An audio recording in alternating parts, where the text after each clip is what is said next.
Good evening everybody, how are you all. कल मैंने जैसे कि आपको कम्युनिकेशन का आंसर बताया था, उसी तरीके से हम आंसर देंगे। जब कोई आपसे पूछता है हाउ आर यू, तो उसका आंसर क्या होना चाहिए कल के अनुसार?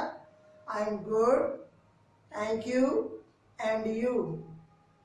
अब दोस्तों मैं अपने बारे में बताना चाहूँ, मैं भी आप ही की तरह अच्छा हूँ, तो मैं भी बोल दूंगा I am good too, thank you. चलिएगा आगे हम अपने क्लास को बढ़ाते हैं। आपने देखा होगा जब बारिश का मौसम आता है तो बारिश में कुछ समय पहले, बारिश होने से पहले हल्की सी बूंदाबांदी होती है। तो जो बूंदाबांदी होती है तो उसको इंग्लिश में बोलते हैं ड्रिजल। क्या बोलते हैं? ड्रिजल।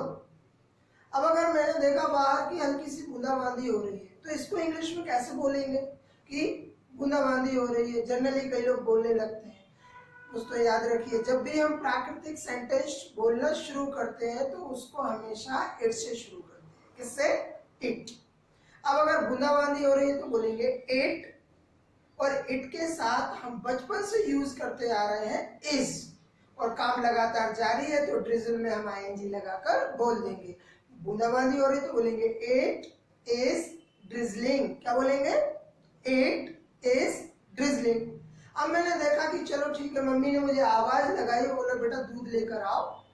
मैंने कहा ठीक है मम्मी, मैं दूध लेकर आता हूँ। मैंने जैसे ही पैसे उठाए, गेट तक मैं पहुंचा और मैंने देखा बहुत तेज बारिश होने लगी है।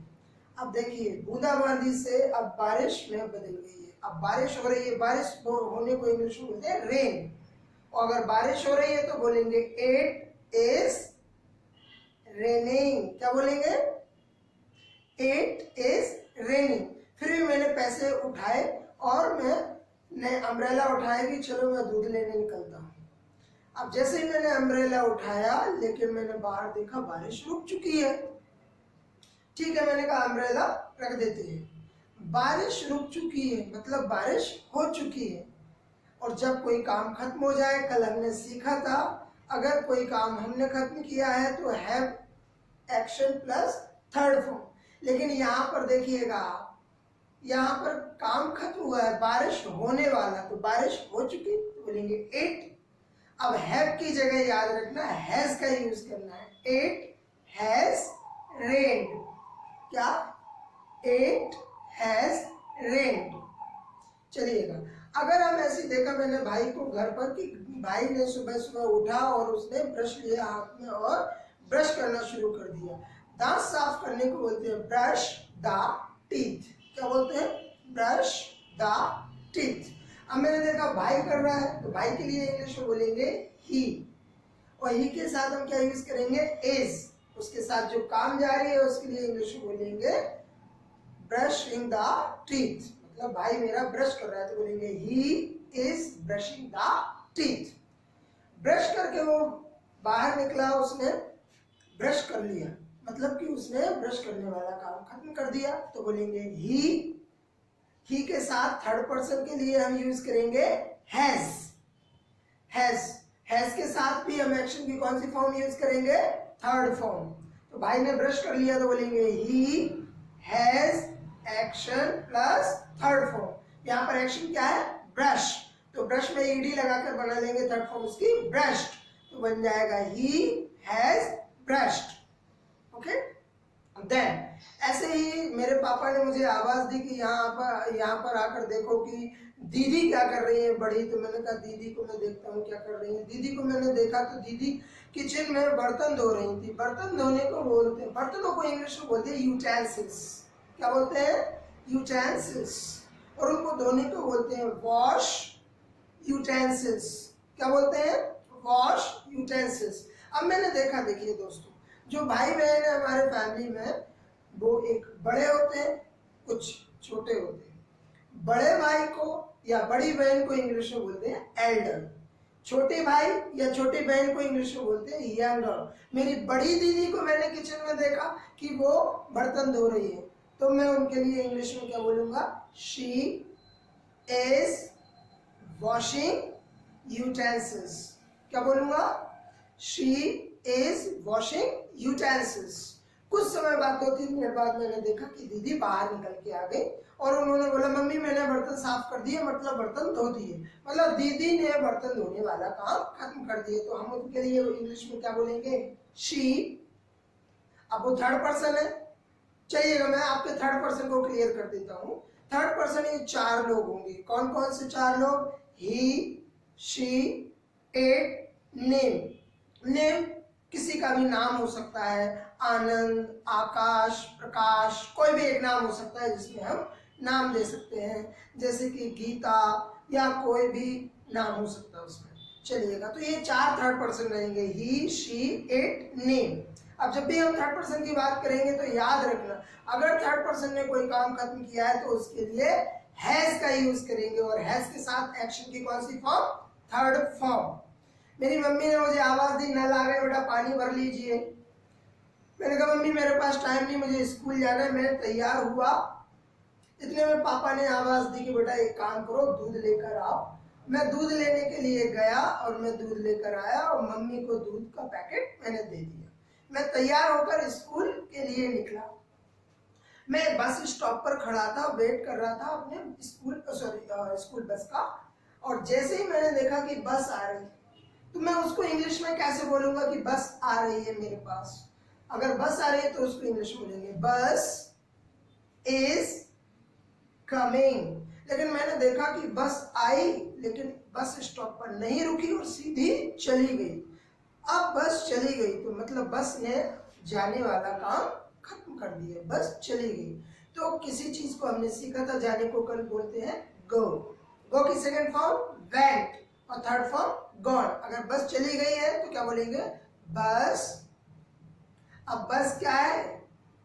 थर्ड पर्सन, तो बोलेंगे हैज, और हैज के साथ एक्शन की कौन सी फॉर्म? थर्ड फॉर्म, तो बोलेंगे बस हैज गॉन। क्या बोलेंगे? बस हैज गॉन। मैंने वो दीदी से, छोटी बहन से बोला एक काम करो, पानी तुम भर लो। पानी भरने को इंग्लिश में बोलते हैं फिल द वाटर। छोटी बहन वो पानी का पाइप लेकर पानी भरने लगी।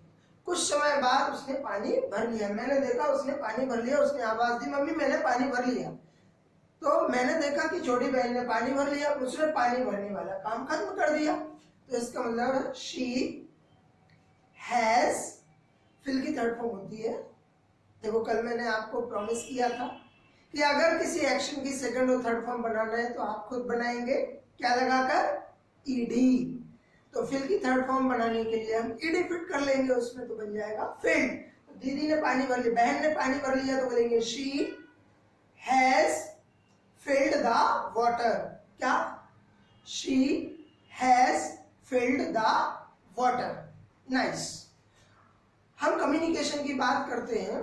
कम्युनिकेशन में कई लोगों को आपने देखा होगा, जब हम किसी शादी पार्टी में जाते हैं, पापा के फ्रेंड से मिलते हैं, हाय हेलो करते हैं, कई लोग बोलते हैं अंकल आपसे मिलकर अच्छा लगा, आंटी आपसे मिलकर अच्छा लगा, भैया आपसे मिलकर अच्छा लगा।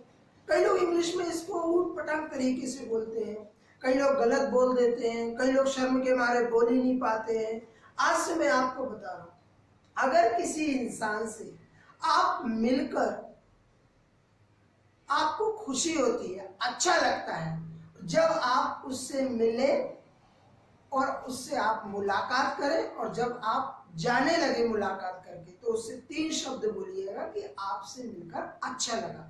तो इंग्लिश में बोलेंगे नाइस मीटिंग यू। क्या बोलेंगे? Nice meeting you. जिस दिन आप ये कम्युनिकेशन की इंग्लिश बोलना सीख गए, रियल में जो लोग आपसे दूर भागते थे इंग्लिश के नाम पर, नॉलेज के नाम पर, वही लोग आपकी तारीफ करेंगे, आपके आगे पीछे आपके साथ रहेंगे। इसीलिए कम्युनिकेशन का विशेष ध्यान रखें।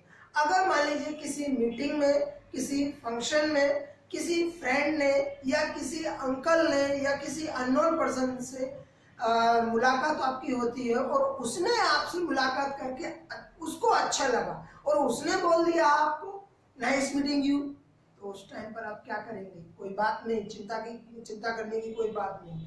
आपसे अगर कोई बोलता है कि मुझे आपसे मिलकर अच्छा लगा, नाइस मीटिंग यू, तो आप बिल्कुल आंसर दे दीजिए सेम हियर। क्या आंसर देंगे? Same here. तो ये हमारी कम्युनिकेशन की बात हुई। आगे हम देखते हैं कि कैसे इंग्लिश को यूज करना है, कैसे इंग्लिश को बोलना है। डियर, इसमें दो चीजें हैं। सबसे बड़ी बात, इंग्लिश को बोलना सीखने के लिए नॉलेज, और नॉलेज के साथ जो नॉलेज आपको प्राप्त हो जाए उसके लिए प्रैक्टिस की आवश्यकता होती है। तो दोनों ही चीजें आपके पास है। अभी प्रैक्टिस आपको डेली मिल रही, नॉलेज मिल रही है, और प्रैक्टिस आप खुद करेंगे। जैसे कि मैं प्रीवियस क्लासेस में आपको होमवर्क के तौर पर लास्ट में जो पेज मिलता है वो आप होमवर्क कीजिएगा और उसकी प्रैक्टिस करें। और डे टू डे लाइफ में जो यहाँ वहाँ आप घूमने जाते हैं, सुनते हैं, देखते हैं लोगों को काम करते हुए, उस तरीके से आप धीरे धीरे प्रैक्टिस करते जाइएगा। अब हम किचन की ओर चलते हैं। खाना बनाने को ऑलरेडी मैं आपको वर्ड बता चुका हूँ, क्या बोलते हैं? Cook, food. खाना परोसने को इंग्लिश में बोलते हैं सर्व द फूड। क्या बोलते हैं? Serve the food. कई लोग क्या होता है, जब खाना बनता है उस टाइम पर खाना खाने नहीं आते हैं, 2 या 4 घंटे बाद खाना खाते हैं, और जब तक खाना ठंडा हो जाता है तो कई लोग बोलते हैं खाने को गर्म करो। ठंडे खाने को गर्म करने को इंग्लिश में बोलते हैं हीट द फूड। क्या बोलते हैं? Heat the food. अगर मैं खाना बनाने के बाद कभी कभी क्या होता है, कई लोग खाने की डिश को बहुत बेहतरीन तरीके से सजाते हैं।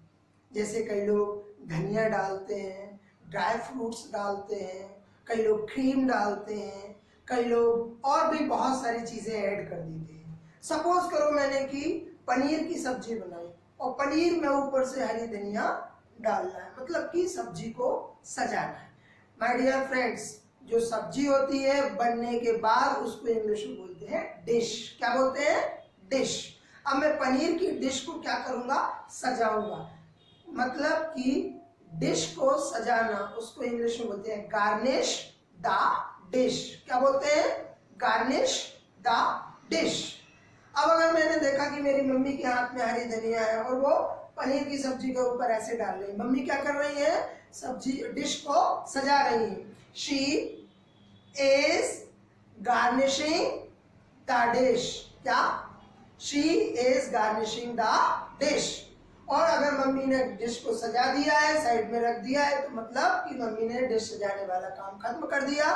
तो इंग्लिश में कैसे बोलेंगे? She has का यूज क्यों किया? क्योंकि मम्मी कौन है? Third person. She has garnished the dish. क्या? She has garnished the dish. Room को डेकोरेट करना, सजाना। रूम को सजाने के लिए अलग वर्ड यूज करेंगे, डेकोरेट। रूम को सजाने को इंग्लिश में बोलते हैं डेकोरेट द रूम। क्या बोलते हैं? Decorate the room. लेकिन अगर दोस्तों मैं आपको बताऊं, किसी दुल्हन या दूल्हे को सजाना हो तो उसके लिए अलग वर्ड यूज करेंगे। इंसानों को सजाने के लिए क्या यूज करते हैं? मेकअप। किसका यूज करते हैं? मेकअप। तो यहाँ पर आपको सजाने के लिए 3 वर्ड्स मिले हैं। खाना सजाना, डिश सजाना, उसको बोलते हैं गार्निश द डिश, और रूम सजाना है डेकोरेट द रूम। लेकिन अगर किसी व्यक्ति के विशेष रूप से सजावट की बात करें तो उसको बोलते हैं मेकअप। तो कंफ्यूज होने की जरूरत नहीं है, आप अलग अलग वर्ड्स का यूज करें और अपनी इंग्लिश को बेहतर बनाएं।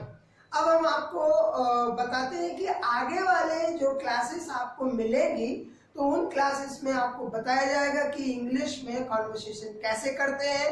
तो इसलिए दोस्तों वीडियो को आगे भी वॉच करते रहिएगा। जिन लोगों ने सब्सक्राइब नहीं किया है वो सब्सक्राइब कर ले चैनल को और बेल आइकन प्रेस करके उस वीडियो को आगे बढ़ाते जाइएगा। Thank you so much.